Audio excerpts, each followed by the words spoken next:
Douglas, tell us a bit about what Graham Chapman was like. Well, he was extremely. Well, in fact, he was the most extremely person I think I've ever met. It didn't really matter what the adjective was, because he would be extremely that. And whether it was kind or unkind or good or bad or funny or not funny, I mean, there was nothing he ever did that he didn't do it much more extremely than anybody else would. Did this include writing? Was this part of his view of comedy? Absolutely. I think you used an interesting phrase when you were introducing him. You said subversive authority figures, which sounds rather like a paradox, and actually it's a very good paradox as far as Graham is concerned. He was, but actually the person he continually subverted was himself. He liked, because I mean he was always this rather sort of tweedy person on first meeting. I mean that was an impression which sort of lasted at least 3 seconds into any relationship. You know, he sort of stand there sort of pipe smoking and sort of rather as if he'd sort of come out of a sort of university rugby club, which I think he probably did belong to, in fact. But there was always a sort of danger there because you never actually knew what was going to happen next. I mean, there was one occasion I remember. Now, I didn't actually witness this myself. He told me about it, so I can't absolutely guarantee it to be true. He was standing in a pub, which is something he used to do an awful lot, even after he gave up drinking. He virtually lived in the local pub.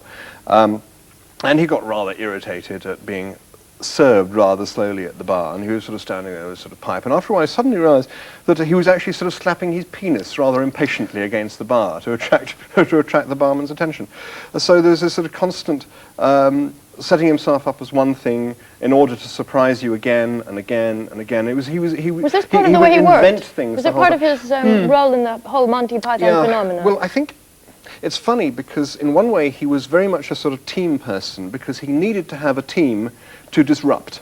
He tended to be, I think, the sort of quiet one a little bit at Python meetings. I mean, I was never there, but I can only tell you what I've heard. And everyone else would be sort of busying away at this idea or that idea, and then maybe we would get stuck. And Graham would suddenly be the one who would suddenly emerge from behind his pipe and say something absolutely ludicrous, which would turn everything entirely on its head. So he needed, he needed to have, if you like, sort of authority there to be angry against or to disrupt. Where do you think that came from in his life when you got to know him a bit? Was there a place in his life that came from? I think he was somebody who actually probably came from a very, very sort of quiet, domestic background, who suddenly began to find when he was at university and later that there were all sorts of other forces inside him that had never found full play. Obviously, I mean, one of the main ones of those was when he suddenly discovered and then later astounded the world by announcing that he was gay. And because he had up to that point, as I say, appeared to be a very straight and conventional person, he suddenly gave a party one day and just announced to the world that he was gay.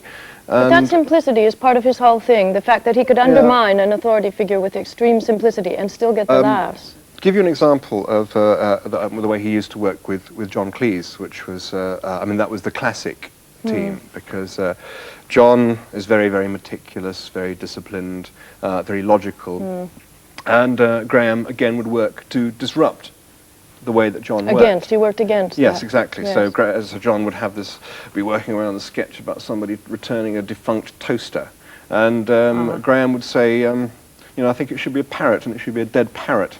And suddenly, a very beautifully worked out workmanlike sketch would suddenly be taken into a sort of magic level. But it doesn't sound a very easy way to proceed in his own work. It didn't sound. Did he have the sort of discipline that allowed him to make his own ideas functional as a solo performer? I'm not sure. I think he needed.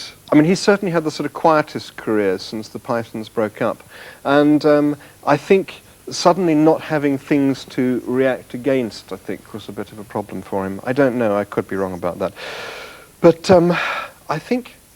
Again, I mean, the contribution, if you look at the sketches, for instance, of Mike and Terry within Python, which are always very, very sort of wild sketches, but you always had a sense of actually knowing where you were within them and what the rules of this particular universe were and how they applied. It's only when it's Graham's influence which would tend to make you feel the whole time you actually had no idea what you were next in for, because it could be very dangerous. A suitable epitaph for a great comic gift. Thank you, Douglas Adams.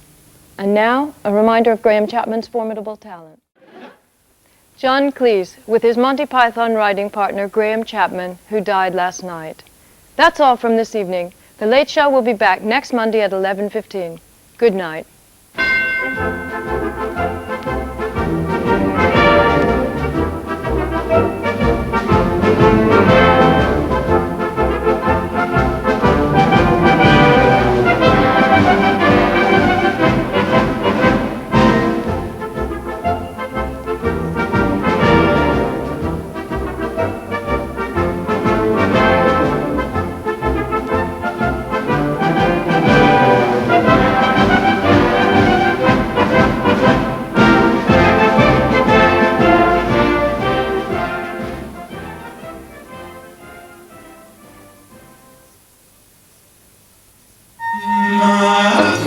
The esoteric world of the